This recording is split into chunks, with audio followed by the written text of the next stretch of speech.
welcome. It's Rachel here, and today I am sharing a multi-photo scrapbook layout for Scrapbook Nerd, and I'm just scrapbooking these little selfies of me. Nothing special, nothing crazy.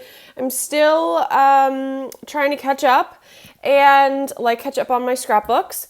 I am using the Maggie Holmes Market Squre collection, and I am loving the 12 by 12 paper pad. I haven't gotten paper pads from many collections in a long time, just because they come with so many papers, and you can use papers from different collections for other collections and mix and match. But it was really good to get these papers because I've used through a lot of my stuff, and these papers are amazing. So great for backgrounds too. I find I like to have subtle paper for backgrounds, simple papers. Normally I just do white, but with a lot of these Maggie Holmes collections, I like to use some pattern paper just because the papers are so pretty and I love to showcase them. So that's what I love to do. And I'm going to map my photos on some white paper. Sorry, I always put my scissors in a different room. I think I've mentioned this in a video before, that I really need to get multiple pairs of scissors so that I have one just for my craft room. So I need to get on that. But yeah, just matting them with white paper. I think it's so important to document photos of yourself, because I look back now at older photos of myself, and just like my hair has changed, or the way I take photos has changed, or just the way I look is different, or my house in the background is different. There's so many things, so I definitely encourage you to put pictures of yourself in your scrapbook albums, and not just your pets or your children or your family or whatever. Include it all. It's all important, and I bet you that if you do hand down your scrapbook albums to somebody, that they're going to really appreciate those photos of you. And that if you don't have photos of yourself, they'll probably wonder, where are all the photos of my mom or my dad? My mom made this album, but she didn't put photos of herself in it. So I definitely encourage you to do that. Anyway, not that I have kids, but just, food for thought, putting it out there, and a little encouragement to scrapbook photos of yourself.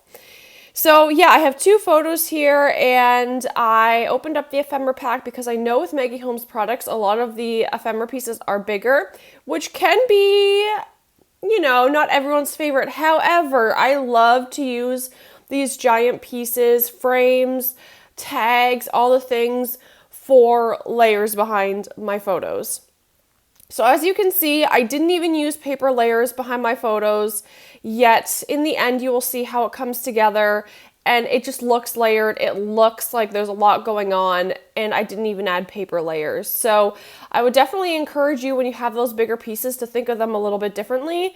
In this, I used multiple frames, I used tags, I used multiple florals. So try and get a little bit creative with your ephemera packs if you can.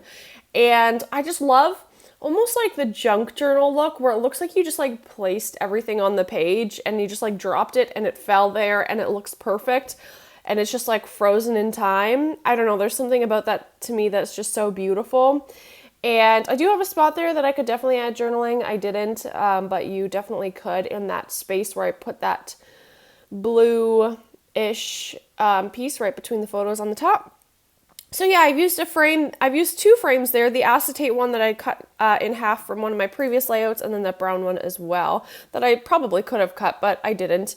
And then I'm using two tags here, and lots of florals. So I overlapped my photos a bit, and everything is just kind of, like it looks like you dropped a bunch of things on a paper and it just froze in time, and I love that. Makes me so happy. But I'm going to start taking out some of the other things here, like the sticker sheet, the cardstock stickers, and those like puffy-ish stickers, the enamel dots, and the chipboard. Oh, excuse me. I am loving the foam squares that I got from Scrapbook Nerd. I will have all the links down below if you want to check out their shop and see what they have. But yeah, they're really fun to use because you don't have to like cut it into different shapes like you do with foam you'd get from like Michael's or something. So I would recommend them. And I also got some really great adhesive from them as well, just like rolls of adhesive, and it's fantastic. So I don't know about you, but sometimes I struggle to use the alpha stickers that come on the cardstock stickers because it doesn't come with a lot, so you can't make a lot of words. I mean, you can in the beginning, but once you use up like some of the vowels and S's and stuff, it kind of gets difficult. So I am just using these alphas as far as I can, and if I don't use up every single letter, all of the X's and Z's, or Z if you say Z, but Z's, in Canada we say Z.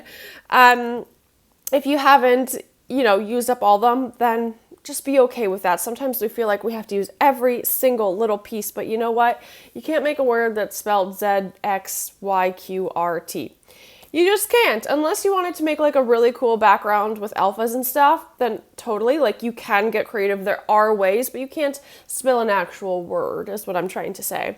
But I definitely have used leftover alphas in creative ways in like art journaling and stuff like that. So that's definitely something you could consider. And now I am adding more to these little clusters here. Sorry, I feel like I need to drink water for my throat or something, but it is like 10:30 in the morning that I'm recording this, and I've already had 2 water bottles and a third like protein drink, like a giant one. So I feel like I'm going to be peeing, TMI, I'm going to be peeing all afternoon. So I don't want more water because I don't want to be back and forth to the washroom. Anyway, that was too much information, but welcome to one of my videos. That is how it goes sometimes. You get a little glimpse into my imperfect life. Anyway, so this is some really beautiful gold ink that I got from Scrapbook Nerd, and this is lasting me forever. I got this last year at some point, but I'm using it kind of as a replacement to the gold Tidy Swap Color Shine.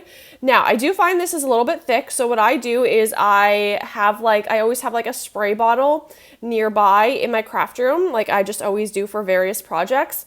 And I just dip my paintbrush in the spray bottle with water and then add some ink on it. Oh my goodness, I can't believe this video is almost done. Anyway, there's my tip. So here is the project. Links will be down below. Thanks for watching. Have a great day. Bye.